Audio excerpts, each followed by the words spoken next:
3 फरवरी 2025। मीठे बच्चे, आत्मा रूपी ज्योति में ज्ञान योग का घृत डालो तो ज्योत जगी रहेगी। ज्ञान और योग का कॉन्ट्रास्ट अच्छी रीति समझना है। प्रश्न, बाप का कार्य प्रेरणा से नहीं चल सकता, उन्हें यहाँ आना ही पड़े क्यों? उत्तर, क्योंकि मनुष्यों की बुद्धि बिल्कुल तमो प्रधान है। तमो प्रधान बुद्धि प्रेरणा को कैच नहीं कर सकती। बाप आते हैं तब तो कहा जाता है, छोड़ भी दे आकाश सिंहासन। गीत, छोड़ भी दे आकाश सिंहासन। ओम शांति। भक्तों ने यह गीत बनाया है, अब इसका अर्थ कैसा अच्छा है। कहते हैं, आकाश सिंहासन छोड़कर आओ। अब आकाश तो है यह है रहने का स्थान। आकाश से तो कोई चीज आती नहीं। आकाश सिंहासन कहते हैं, आकाश तत्व में तो तुम रहते हो और बाप रहते हैं महतत्व में। उसको ब्रह्म या महतत्व कहते हैं, जहाँ आत्माएं निवास करती हैं। बाप आएगा भी जरूर वहां से, कोई तो आएगा ना। कहते हैं, आकर हमारी ज्योत जगाओ। गायन भी है, एक है अंधे की औलाद अंधे और दूसरे हैं सज्जे की औलाद सज्जे। धृतराष्ट्र और युधिष्ठिर नाम दिखाते हैं। अभी यह तो औलाद है रावण की। माया रूपी रावण है ना, सबकी रावण बुद्धि है। अब तुम हो ईश्वरीय बुद्धि। बाप तुम्हारी बुद्धि का अब ताला खोल रहे हैं। रावण ताला बंद कर देते हैं। कोई किसी बात को नहीं समझते हैं तो कहते हैं यह तो पत्थर बुद्धि है। बाप आकर यहाँ ज्योत जगाएंगे ना। प्रेरणा से थोड़े ही काम होता है। आत्मा जो सतो प्रधान थी, उनकी ताकत अब कम हो गई है, तमो प्रधान बन गई है, एकदम झुंझार बन पड़ी है। मनुष्य कोई मरते हैं तो उनका दीवा जलाते हैं। अब दीवा क्यों जलाते हैं? समझते हैं ज्योत बुझ जाने से अंधियारा ना हो जाए, इसलिए ज्योत जगाते हैं। अब यहाँ की ज्योत जगाने से वहाँ कैसे रोशनी होगी, कुछ भी समझते नहीं। अभी तुम सेंसिबल बुद्धि बनते हो। बाप कहते हैं, मैं तुमको स्वच्छ बुद्धि बनाता हूँ, ज्ञान घृत डालता हूँ। है यह भी समझाने की बात। ज्ञान और योग दोनों अलग चीज हैं। योग को ज्ञान नहीं कहेंगे। कोई समझते हैं भगवान ने आकर यह भी ज्ञान दिया ना कि मुझे याद करो, परंतु इसे ज्ञान नहीं कहेंगे। यह तो बाप और बच्चे हैं। बच्चे जानते हैं कि यह हमारा बाबा है, इसमें ज्ञान की बात नहीं कहेंगे।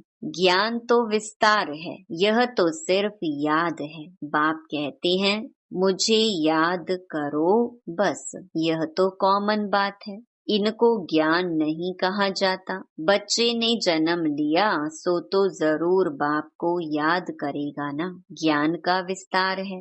बाप कहते हैं, मुझे याद करो, यह ज्ञान नहीं हुआ। तुम खुद जानते हो हम आत्मा हैं, हमारा बाप परम आत्मा परमात्मा है, इसे ज्ञान कहेंगे क्या? बाप को पुकारते हैं। ज्ञान तो है नॉलेज। जैसे कोई एमए पढ़ते हैं, कोई बीए पढ़ते हैं, कितनी ढेर किताब पढ़नी होती है। अब बाप तो कहते हैं, तुम हमारे बच्चे हो ना, मैं तुम्हारा बाप हूँ, मेरे से ही योग लगाओ अर्थात याद करो। इसको ज्ञान नहीं कहेंगे।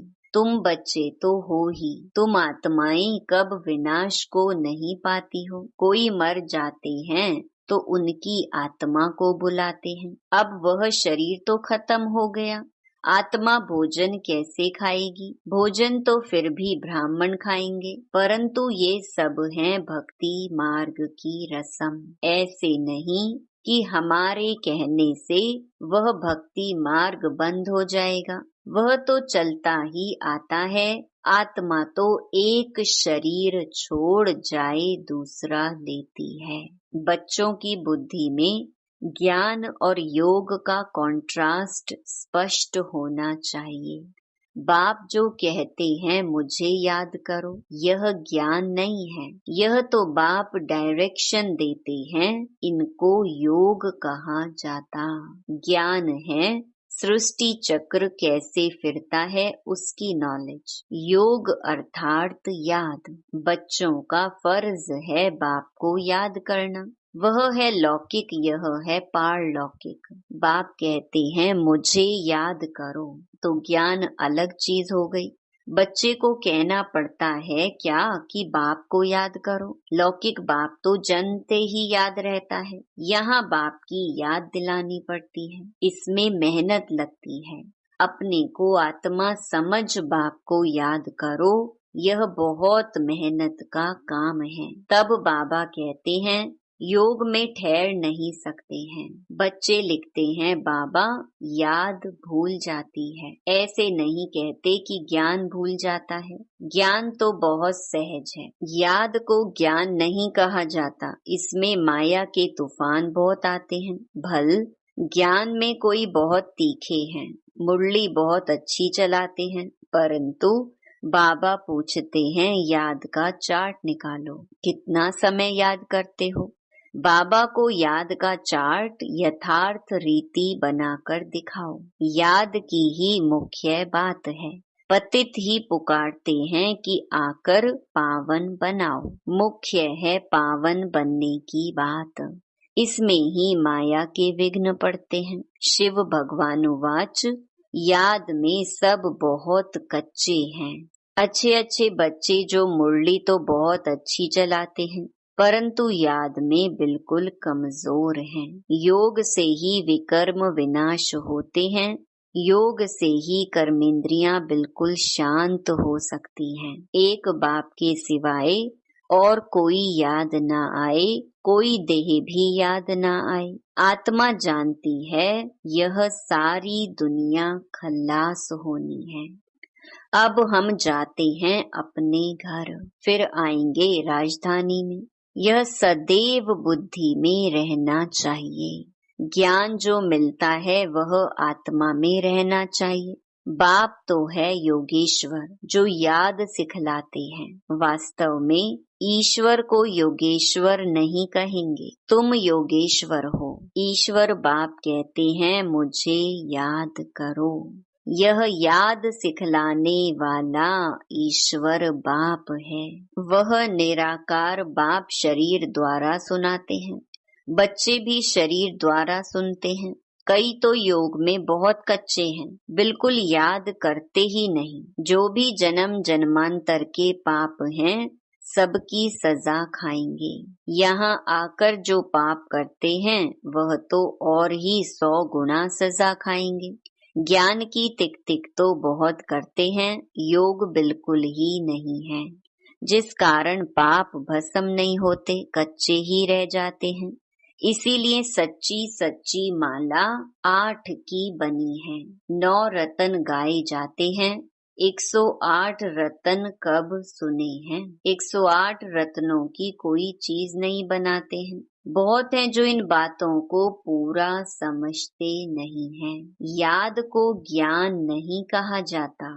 ज्ञान सृष्टि चक्र को कहा जाता है। शास्त्रों में ज्ञान नहीं है, वह शास्त्र हैं भक्ति मार्ग के। बाप खुद कहते हैं मैं इनसे नहीं मिलता, साधुओं आदि सबका उद्धार करने मैं आता हूँ। वह समझते हैं ब्रह्म में लीन होना है। फिर मिसाल देते हैं पानी के बुदबुदे का। अभी तुम ऐसे नहीं कहते, तुम तो जानते हो हम आत्माएं बाप के बच्चे हैं। माँ मेकम याद करो, यह अक्षर भी कहते हैं, परंतु अर्थ नहीं समझते। भल कह देते हम आत्मा हैं, परंतु आत्मा क्या है, परमात्मा क्या है, यह ज्ञान बिल्कुल नहीं। यह बाप ही आकर सुनाते हैं। अभी तुम जानते हो हम आत्माओं का घर वह है, वहाँ सारा सिजरा है। हर एक आत्मा को अपना अपना पार्ट मिला हुआ है। सुख कौन देते हैं, दुख कौन देते हैं, यह भी किसको पता नहीं है। भक्ति है रात, ज्ञान है दिन। 63 जन्म तुम धक्के खाते हो, फिर ज्ञान देता हूँ तो कितना समय लगता है? सेकंड। यह तो गाया हुआ है सेकंड में जीवन मुक्ति। यह तुम्हारा बाप है ना, वही पतित पावन है। उनको याद करने से तुम पावन बन जाएंगे। सतयुग, त्रेता, द्वापर, कलयुग यह चक्कर है। नाम भी जानते हैं, परंतु पत्थर बुद्धि ऐसे हैं, टाइम का किसको पता नहीं है। समझते भी हैं घोर कलयुग है। अगर कलयुग अभी भी चलेगा तो और घोर अंधियारा हो जाएगा। इसीलिए गाया हुआ है, कुंभकर्ण की नींद में सोए हुए थे और विनाश हो गया। थोड़ा भी ज्ञान सुनते हैं तो प्रजा बन जाते हैं। कहाँ यह लक्ष्मी नारायण, कहाँ प्रजा। पढ़ाने वाला तो एक ही है, हर एक की अपनी अपनी तकदीर है। कोई तो स्कॉलरशिप ले लेते हैं, कोई फेल हो जाते हैं। राम को बाण की निशानी क्यों दी है? क्योंकि नापास हुआ। यह भी गीता पाठशाला है।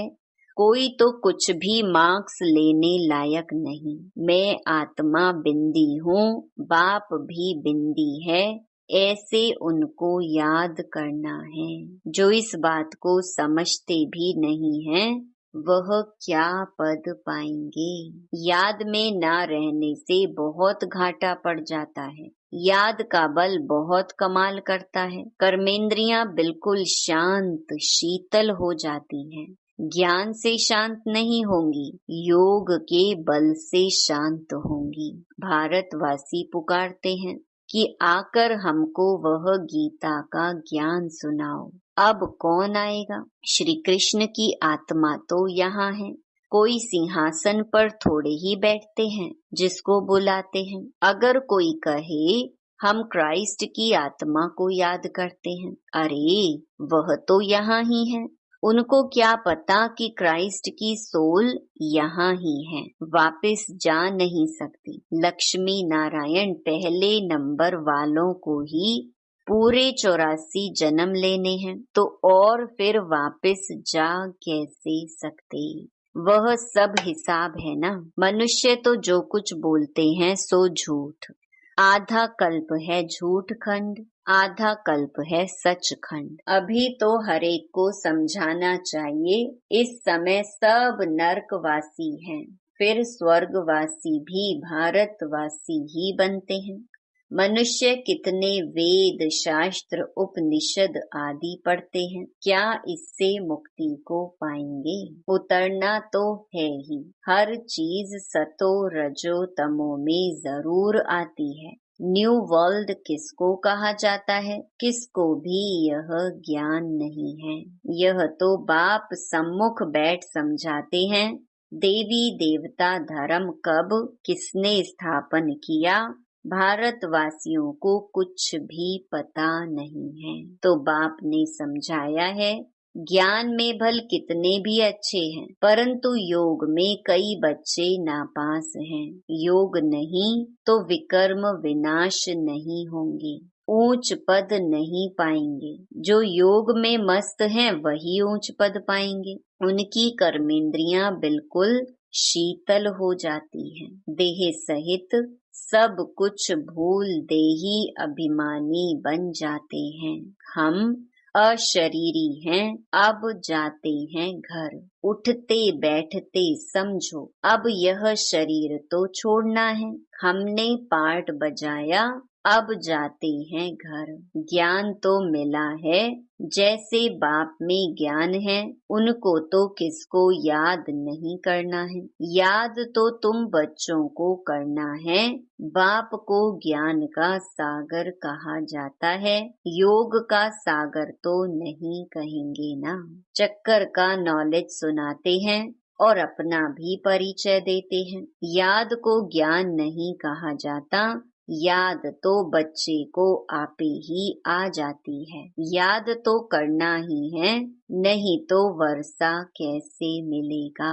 बाप है तो वर्षा जरूर मिलता है, बाकी है नॉलेज। हम 84 जन्म कैसे लेते हैं, तमो प्रधान से सतो प्रधान, सतो प्रधान से तमो प्रधान कैसे बनते हैं, यह बाप समझाते हैं। अब सतो प्रधान बनना है बाप की याद से। तुम रूहानी बच्चे रूहानी बाप के पास आए हो, उनको शरीर का आधार तो चाहिए ना। कहते हैं मैं बूढ़े तन में प्रवेश करता हूँ, है भी वानप्रस्थ अवस्था। अब बाप आते हैं तब सारे सृष्टि का कल्याण होता है। यह है भाग्यशाली रथ, इनसे कितनी सर्विस होती है। तो इस शरीर का भान छोड़ने के लिए याद चाहिए, इसमें ज्ञान की बात नहीं। जास्ती याद सिखलानी है, ज्ञान तो सहज है, छोटा बच्चा भी सुना दे। बाकी याद में ही मेहनत है। एक की याद रहे, इसको कहा जाता है अव्यभिचारी याद। किसके शरीर को याद करना, वह है व्यभिचारी याद। याद से सबको भूल अशरीरी बनना है। अच्छा, मीठे मीठे सिकिलधे बच्चों प्रति माता पिता बाप दादा का याद प्यार और गुड मॉर्निंग। रूहानी बाप की रूहानी बच्चों को नमस्ते। धारणा के लिए मुख्य सार। पहला, याद के बल से अपनी कर्मेंद्रियों को शीतल शांत बनाना है। फुल पास होने के लिए यथार्थ रीति बाप को याद कर पावन बनना है। दूसरा, उठते बैठते बुद्धि में रहे कि अभी हम यह पुराना शरीर छोड़ वापस घर जाएंगे। जैसे बाप में सब ज्ञान है, ऐसे मास्टर ज्ञान सागर बनना है। वरदान, कंबाइंड स्वरूप की स्मृति द्वारा श्रेष्ठ स्थिति की सीट पर सेट रहने वाले सदा संपन्न भव। संगम युग पर शिव शक्ति के कंबाइंड स्वरूप की स्मृति में रहने से हर असंभव कार्य संभव हो जाता है। यही सर्वश्रेष्ठ स्वरूप है। इस स्वरूप में स्थित रहने से संपन्न भव का वरदान मिल जाता है। बाप दादा सभी बच्चों को सदा सुखदायी स्थिति की सीट देते हैं। सदा इसी सीट पर सेट रहो तो अति इंद्रिय सुख के झूले में झूलते रहेंगे। सिर्फ विस्मृति के संस्कार समाप्त करो। स्लोगन, पावरफुल वृत्ति द्वारा आत्माओं को योग्य और योगी बनाओ। अव्यक्त इशारे, एकांत प्रिय बनो, एकता और एकाग्रता को अपनाओ। एक मत का वातावरण तब बनेगा जब समाने की शक्ति होगी। तो भिन्नता को समाओ, तब आपस में एकता से समीप आएंगे और सर्व के आगे दृष्टांत रूप बनेंगे। ब्राह्मण परिवार की विशेषता है अनेक होते भी एक। यह एकता का वाइब्रेशन सारे विश्व में एक धर्म एक राज्य की स्थापना करेगा। इसीलिए विशेष अटेंशन देकर भिन्नता को मिटाकर एकता लानी है। ओम शांति।